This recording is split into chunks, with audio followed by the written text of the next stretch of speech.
네, 안녕하십니까. 오늘은 위험물 기능사, 저번 시간에는 위험물 분류 1류부터 6류까지 했다면, 오늘부터는 제조소 관련된 파트를 한번 보도록 하겠습니다. 일단은 제조소 같은 경우는 다음과 같이 있죠. 제조소, 저장소, 취급소가 있습니다. 제조소는 말 그대로 만드는 곳, 제조하는 곳. 저장소는 종류가 총 8가지가 있어요. 옥내 저장소, 옥내 탱크 저장소, 옥외 저장소, 옥외 탱크 저장소, 간이 탱크 저장소, 지하 탱크 저장소, 안반 탱크 저장소, 이동 탱크 저장소 이렇게 있고요. 옥내 저장소 같은 경우는 옥내 저장소, 옥내 탱크 이렇게 옥외도 옥외 저장소, 옥외 탱크 이렇게 있지만 그 외에 간이 탱크나 지하 탱크, 안반 탱크, 이동 탱크가 있기 때문에 이 부분을 외우셔야 될 겁니다. 그래서 저는 간지아미 이렇게 외웠고요. 간지아미, 그 다음에 취급소는 주유 취급소, 판매 취급소, 일반 취급소, 이송 취급소에서 주판 1, 2 이렇게 간지아미, 주판 1, 2 이런 식으로 외웠습니다. 그래서 이 부분 보시면 될 것 같고, 그 다음에 제조소 보유 공지는 말 그대로 제조소가 가지고 있어야 할 공지의 크기이죠. 지정 수량이 10배 이하일 경우 3m, 그 다음에 지정 수량이 10배 초과일 경우 5m 이렇게 기준이 있으니까 이런 것도 실기 시험 때 뭐 몇 미터인지 이렇게 적으라고 할 수 있기 때문에 외워두시면 되고요. 그 다음에 제조소에 설비가 들어가는데 환기 설비, 배출 설비, 정전기 제거 설비, 필해 설비 이런 게 있습니다. 그래서 이것 같은 경우도 해당 빈칸을 채워놓고 만약에 환기 설비 같은 경우는 자연 배기로 해야 되고 바닥 면적 150m 제곱당 1개, 그 다음에 크기는 800cm 제곱 이상, 그 다음에 지상은 2m 이상 이런 식으로 해당 부분을 빨간색으로 표시한 부분을 비워두게 할 수 있으니까 그것도 잘 보시고, 특히 그 환기 설비의 그 창 크기 같은 경우는 만약에 60m 제곱이라면 기준으로 할 때 150cm 제곱, 그 다음에 60에서 90 경우에는 300, 그 다음에 90에서 120 경우에는 450, 그 다음에 120에서 150 경우에는 600, 그 다음에 150 이상일 경우에는 800으로 기준이 설정된다는 거. 이런 것도 좀 세부적으로 보자면 이런 것까지 있다는 걸 보시면 될 것 같습니다. 그 다음에 이제 이런 것도 자주 나오죠. 자체 소방 조직 두야하는 제조소 등 보면 지정 수량 3,000배 이상의 제4류 위험물 저장 취급하는 제조소 일반 취급소에서는 자체 소방 조직을 둬야 되는데 그 기준이 어떻게 되느냐 라고 있고, 특히 화학 소방차, 그 다음에 자체 소방 대원수 이런 거를 물어볼 수 있습니다. 그 기준들을 보시고 나름 규칙성이 있죠. 소방차 한 대, 그 다음에 소방 대원수는 5, 그러니까 1, 2, 3, 4가 되고 해당 거에 곱하기 5를 하는 게 대원수가 들어가는 거죠. 네. 근데 이 화학 소방차가 있는 경우에 포수용액 방사하는 화학 소방 자동차는 전체 법정 화학 소방차 대수의 3분의 2 이상을 구비를 해야 된다라고 돼 있어요. 그러니까 이 전체 만약에 이 수가 나왔다면 거기에 3분의 2를 한 게 포수용액 방사하는 화학 소방 자동차의 개수가 되는 겁니다. 네, 그것도 한번 알아보면 될 것 같고요. 그 다음에 포수용액 방사, 이건 아니고 위험물 제조소는 0.6m, 이 판이 이렇게 있을 거 아니에요. 위험물 제조소라는 걸 표시하는 판, 그 판의 크기는 0.6m, 가로 0.6m, 세로 0.3m의 기준을 가지고 있고, 그 다음에 기본적으로 바탕은 백색이고 문자는 흑색으로, 바탕은 백색이고 문자는 흑색으로 가야 되고, 만약에 1류 알칼리라든지 3류 금수성 같이 물과 접촉하면 안 되는 것들은 바탕은 청색이고 문자는 백색으로 들어간다라는 걸 보면 되고요. 그 다음에 이제 화기를 조심해야 되는 거, 화기연금, 화기주의 같은 것들이 들어가야 되는 것들은 바탕은 적색이고 문자는 백색인, 그러니까 그런 식으로 보면 될 것 같습니다. 그러니까 물은 바탕이 파란색이고 불은 바탕이 빨간색이다. 그 안에 들어가는 글자는 백색이고, 근데 기본적으로는 원래는 바탕이 백색에다가 문자는 흑색인 기본적인 그런 것들을 가지고 있다라는 것을 파악하시면 될 것 같습니다. 또 위에 보시면 이 소요 단위도 자주 문제가 출제되니까 해당 빈칸을 채워놓고 해라고 할 수 있기 때문에, 네. 그러니까 100m 제곱당 1개라고 생각하시면 돼요. 제조소 같은 경우는 내화 구조일 경우 100m 제곱당 1개의 소요 단위, 그러니까 소요 단위의 어떤 화재를 끌 수 있는 그런 것들이 필요하다라는 걸 구하는 거니까 기출을 한번 보시면 이게 어떤 걸 의미하는 건지 아실 거니까 일단은 그 기준들을 한번 외워두시길 바랍니다. 그 다음에 제조소 안전거리가 있고요. 제조소가 있다고 한다면 그 제조소에 3m, 5m, 10m, 20m, 30m, 50m의 그런 안전거리를 확보를 해야 됩니다. 일단 기본적으로 주거용 건물, 그 다음에 가스, 그 다음에 학교, 뭐 의료기관, 어린이집, 공연장, 그 다음에 문화재가 있고 그 외에 전기, 전압을 하는 것들, 그런 파트니까 3, 5, 10, 20, 30, 50으로 기본적으로 나눠진다는 거 한번 파악해 두시면 될 것 같습니다. 그 다음에 이제 저장소를 좀 상세히 살펴보자면, 이제 옥내 저장소 있겠죠. 옥내 저장소는 그 말 그대로 가옥 안에 이제 위험물을 두는 건데, 지정수량 10배 이하, 지정수량 10배 이하씩 각자 이렇게 보관을 하고, 그 보관하는 것 안에 이제 이격거리를 0.3m를 둬야 됩니다. 근데 이 지정수량 10배 이하를 두는 그 위험물이 어떻게 되냐면, 높이가 어떻게 돼야 되냐면, 기계, 하역 구조 같은 경우는 6m, 그 다음에 사류 위험물 중 3, 4, 그 다음에 동식물류 같은 경우는 3석유류, 4석유류, 동식물류 같은 경우는 4m, 높이를 4m, 그 밖에는 3m로 제한을 해두고 있습니다. 바닥 면적, 그러니까 바닥 면적은 요 전체의 바닥 면적을 말하는 거겠죠. 이 바닥 면적은 기본적으로 2000m² 이하가 돼야 되고, 그다음 1, 3, 4, 5, 6 중 위험 등급 높은 것들은 1000m 이하라는 예외적인 규정이 있으니까 그것도 한번 참고하시면 될 것 같습니다. 그 다음에 옥내 탱크 저장소는 0.5m씩, 지정 수량 40배까지 저장이 가능하다고 하네요. 지정 수량 40배, 여긴 10배씩 0.3 이격거리. 이 그림을 잘 보시면 될 것 같습니다. 그 다음에 옥내 저장소의 보유 공지입니다. 말 그대로 확보해야 되는 공지죠. 지정수량 10배 이하 같은 경우는 3m, 10배 초과해서 20m 이하 같은 경우는 5m, 그 다음에 20m 초과 50m 이하는 9m 이상 이렇게 되어 있습니다.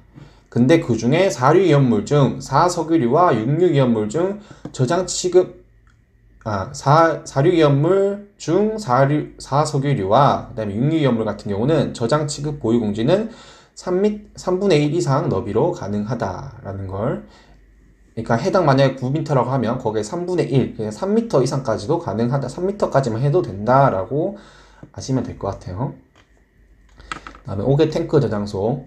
요 옥외 탱크 저장소는 말 그대로 옥외 밖에 두는 탱크니까 이 되게 견고해야겠죠. 그 탱크가 보면 두께가 3.2mm 이상 강철판으로 구성이 돼야 되고, 밸브는 이제 직경, 밸브 통기관 같은 경우는 직경 30mm 이상, 그 다음에 45도 정도 구부려져서 비라든지 뭔가 투입이 안 되도록, 물기라든지 이런 것들이 들어가지 않도록 해야 됩니다.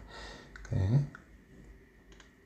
다음에 방류제, 이것도 자주 나오는 부분이에요. 만약에 밖에 이런 탱크가 있다고 할 때 말 그대로 기름을 막아주는 그런 벽인 거죠. 보면 기본적으로 높이는 0.5에서 3m 이상의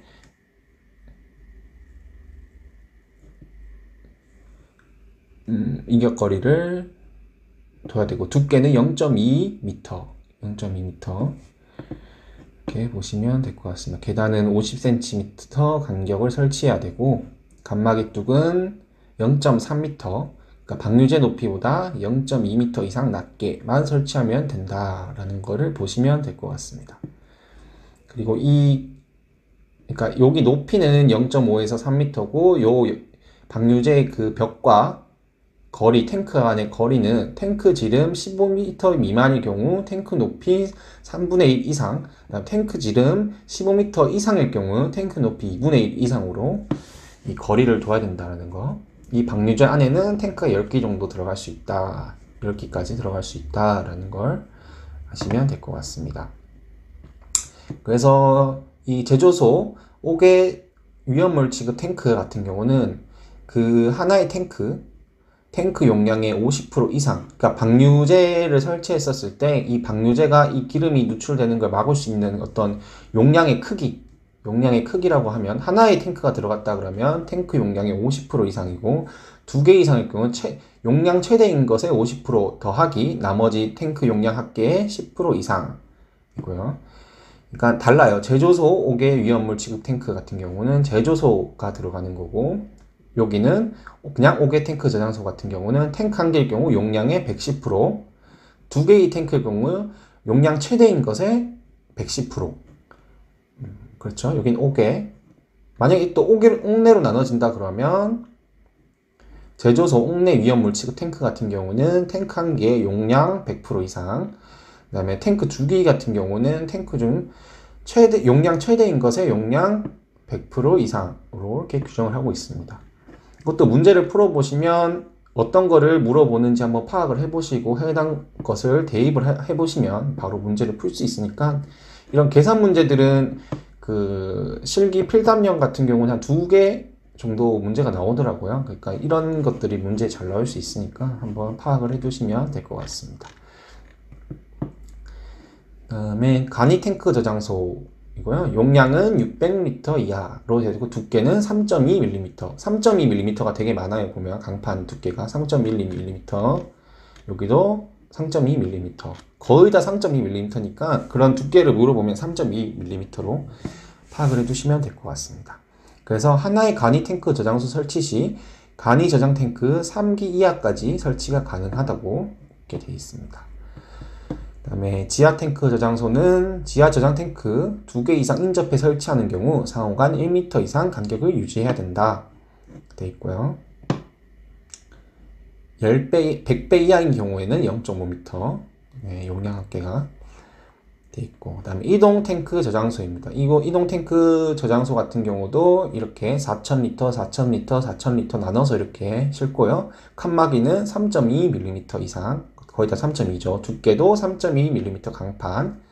그 다음에 방호틀 같은 경우는 이거가 이제 어떤 충격이라든지 이런 걸 막아주는 틀인데 그거는 2.3mm 이상입니다. 그러니까 해당 이것도 자주 나오는 거니까 잘 보시면 될 것 같아요. 칸막이, 방파판, 방호틀 이렇게 보시면 될 것 같습니다. 그래서 이런 이동 탱크를 할 때는 지정 수량 이상의 위험물 차량 운반 시 바탕은 흑색이고 문자는 황색인 걸로 이 위험물이 들어가 있다는 걸 표시를 해줘야 됩니다.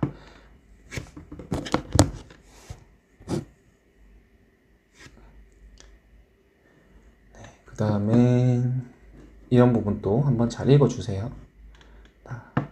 주유 취급소 같은 경우도 0.6m, 0.3m 백색 바탕에 흑색 문자가 들어갔고 보시면 이렇게 들어가 있습니다. 그다음에 주유 중일 경우 황색 바탕, 흑색 문자에 주유 중 엔진 정지라는 표시를 해야 됩니다. 거리 같은 것들 잘 파악을 해 두시고요. 그 다음에 판매 취급소. 취급소가 우리가 주판 1, 2가 있다 그랬죠? 주유 취급소가 있고 판매 취급소. 1종 판매 취급소가 있고 2종 판매 취급소도 있습니다. 그럴 경우 1종 판매 취급소는 뭐냐? 지정 수량 20배 이하의 그런 위험물을 다루는 판매하는 곳이 1종 판매 취급소고 2종은 40배 이하라고 돼 있어요. 40배 이하 돼 있고. 그러니까 해당 이 판매 취급소는 생각보다 잘 안 나오니까 약간 간단하게 넘어가시면 될 것 같고, 이걸 많이 물어보죠. 탱크 용량, 내용적과 공간 용적. 탱크 용량은 내용적에서 빼기 공간 용적을 한 것인데 보면 운반용기 수납률, 고체 같은 경우는 내용적의 95%, 액체 같은 경우는 내용적의 98% 이하의 수납을 하고 55도 온도에서 누설되지 않도록 충분한 공간을 용적을 유지해야 된다라고 되어 있고요. 그 다음에 알킬 리튬, 알킬 알루미늄 같은 경우는 내용적 90% 이하, 수납 50도 온도에서 5% 이상의 공간 용적을 유지해야 된다. 이런 것도 빈칸으로 문제가 나올 수 있으니까 해당 부분은 반드시 외우시길 바랍니다. 그리고 모양에 따른 그 탱크 용량을 구하는 공식들이 있습니다. 타원형이 있고요. 타원형이 있는데 이 안에 이렇게 움푹 들어간 부분, 그런 부분도 있고, 원통형도 있고, 그 다음에 종형의 것도 있고. 그러니까 이 공식들은 다 외우셨다가 해당 모양이 나오면 그 모양의 이 길이들을 대입을 해서 바로 구하시면 답을 구할 수 있습니다. 그렇게 어렵진 않아요. 그리고 이제 소화설비 중에 이제 소화시설 중에 옥내 소화전, 뭐 옥외 소화전, 자동 화재 탐지 설비, 물분무 소화 설비 이런 것도 물어볼 수 있으니까 이런 것도 보시면 수원, 이 옥내 소화전의 수원은 최대 5개까지, 그러니까 소화전 5개 기준으로 최대 5개까지 기준으로 이 수원을 구하고 거기에다가 7.8. 그러니까 만약에 옥내 소화전이 8개가 있다. 그러면은 8을 넣는 게 아니고 최대 5까지밖에 못 넣어요. 그러니까 5를 넣어주고 해당 7.8m 제곱을 곱해주면 그것이 수원이 됩니다. 만약에 1개다 그러면 1 넣어주면 되고 2 넣어주면 되고 3 넣어주면 되고 4 넣어주면 되고 5까지 넣어주면 되는데 옥내 소화전이 만약 10개다 하면 10을 넣어주는 게 아니고 5만 넣어줘야 됩니다. 맥시멈 5개까지예요. 옥외 소화전도 마찬가지로 최대 4개까지, 여긴 5개, 여긴 4개 이렇게 되고요. 다중화된 틈지 설비도 그 설치의 기준이 있으니까 하나의 경계구역 면적 600m 제곱 이하로 하고 한 변의 길이 50m마다 이런 식으로 자동화재 텀지 설비를 설치해야 된다는 그런 것들이 있습니다.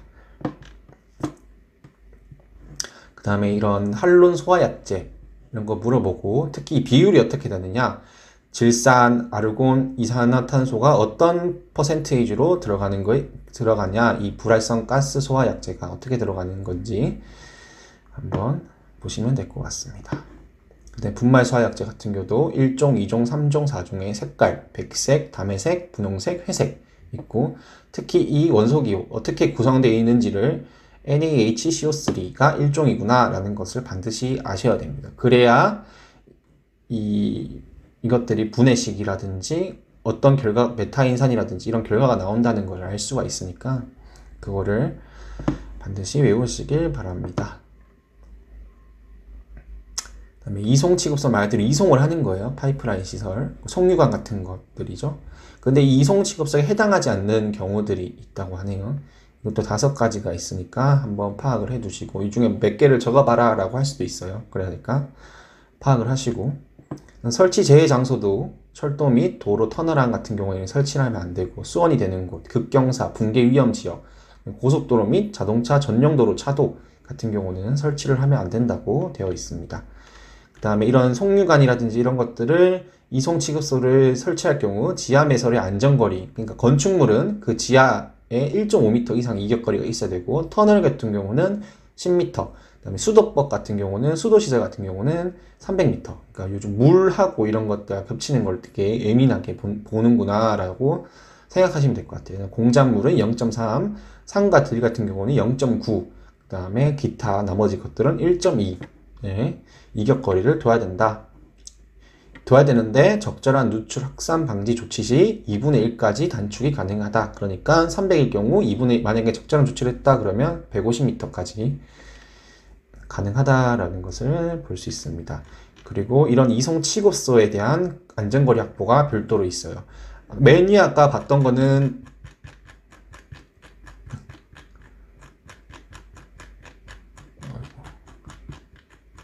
제조소와의 그 거리 안전거리거든요. 10, 20, 30, 50. 근데 이제 그 밑에 있는 거는 취급소, 이송 취급소 배관 부분이죠. 배관과의 안전거리가 어떻게 되느냐라고 또 별도로 있어요. 근데 이거는 문제 뭐 자주 나오진 않지만 혹시 모르니까 그 제조소 등의 그 안전거리 확보와 비교를 해가지고 한번 파악을 해두시면 될 것 같습니다. 그다음에 일반 취급소는 주유 취급소 주판 2 중에 해당하는 모든 형태의 기타 시설을 의미하는 게 일반 취급소다 라고 보시면 되고, 주유 취급소는 말 그대로 저희 기름 넣는 데 있죠. 그런 데고, 일일 지정 수량 이상의 위험물을 자동차 등 연료 탱크에 주입하는 시설로 통칭 주유소라고 보시면 됩니다. 이 주유소는 바닥이 무조건 콘크리트로 포장이 되어 있어야 하고요. 넓이는 6m 이상, 세로는 6m 이상, 가로는 15m 이상의 그런 공지를 가지고 있어야 됩니다. 그러면 보시면 되고, 그 다음에 이 설치 기준, 만약에 고정 주유 설비를 설치했다, 주유기를 설치했다 그러면 5m 이내에 주유관이 있어야 되고요. 그 다음에 도로 안은 4m 이상의 이격거리를 띄워야 되고, 만약에 담이 있다 그러면 담과의 거리는 2m 이상 거리를 둬야 됩니다. 그래서 설치 기준을 잘 보시고, 이 주유기를 기준으로 주유관은 5m 이내, 도로는 4m 이상, 담 같은 경우는 2m 이상인데 고정급유 경우에는 1m 이상으로 거리를 이격하면 된다라고 보시면 되고, 이 주유취급소에 설치 가능한 건축물들이 있으니까 그것도 바로 하면 돼요. 주유 또는 등유, 경유, 채우기 위한 작업장 반드시 있어야겠죠. 그럼 사무소, 저희 주유소에 가면 있는 것들 생각하시면 돼요. 사무소도 있고, 그다음에 정비하는 작업장도 있고, 그다음에 세차하는 것도 있죠. 그것도 보고, 그다음에 점포라든지, 그다음에 휴게 음식점, 전시장, 이거는 일반 음식점으로 바꿔서 문제를 내는 필기 같은 경우는 그런 식으로 낼 수도 있거든요. 그러니까 휴게 음식점, 그다음에 주거시설, 그다음에 이제 최근에 트렌드를 반영한 전기 자동차용 충전 설비, 이런 것들이 그 건축물 들어갈 수 있습니다. 그다음에 소화 난이도 1에 해당되는 제조소동, 이거는 기능사 문제는 자주 출제가 안 되는 것 같아요. 제가 볼 때 산업기사나 기능장 정도 됐을 때 좀 더 세세하게 이런 부분을 물어보기 때문에 이런 부분은 그냥 한번 읽고 넘어가시면 될 것 같습니다. 소화 난이도는 1에서부터 3등급까지 있고요. 그 중에서 1등급이 제일 자주 나오는 것 같으니까 한번 적어놓아 봤습니다. 그리고 이게 자주 나오죠. 수납 위험물에 따라 주의사항 표시 어떤 걸 해야 되느냐. 그러니까 인류 같은 경우에는 화기주의, 충격주의, 가연물 접촉주의가 들어가고, 인류 중에 알칼리 금속, 과산화물 같은 경우는 물기언금이 추가되죠. 물이 닿으면 안 되니까. 그러니까 화기주의, 충격주의, 가연물 접촉주의에 물기가 언금된다라고 보면 되고, 이류 같은 경우는 화기주의만 들어가고, 근데 이류 중에 금속분, 그 다음에 마그네슘, 철분 같은 경우는 화기주의 또는 물기언금이, 주로 보면 물기언금이 더 추가로 들어가는 거예요. 그 다음에 이류의 인화성 고체는 화기엄금이 들어가고요.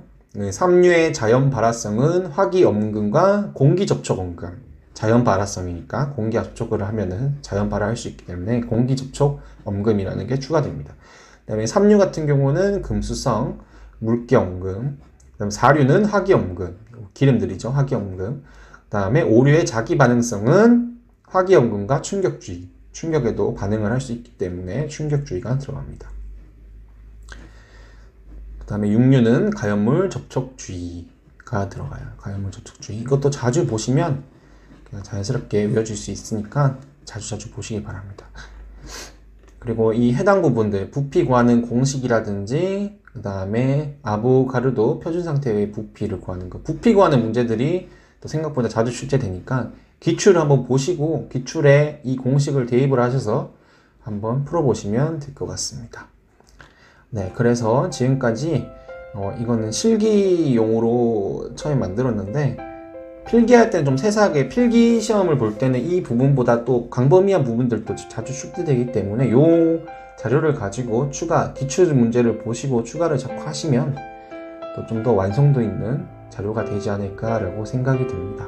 그래서 1류부터 위험물의 파트부터 2류, 그 다음에 3류, 6류까지의 걸 봤고요. 그 뒤에는 제조소 관련된 파트들을 이제 추가적으로 보시고, 이 해당 자료를 가지시고 기출을 자꾸 돌려서서 내용을 좀 더 추가하시면 될 것 같습니다. 네, 그래서 지금까지 봐주셔서 감사하고, 자료 요청은 언제든지 가능합니다. 메일로 자료 요청을 해주시면 제가 그 메일을 읽으면 바로 하나 보내드리도록 할 테니까 해주시고, 자료 요청할 때는 반드시 구독과 좋아요를 한 번씩 부탁드리도록 하겠습니다. 네, 또 지금까지 시청해 주셔서 감사드립니다.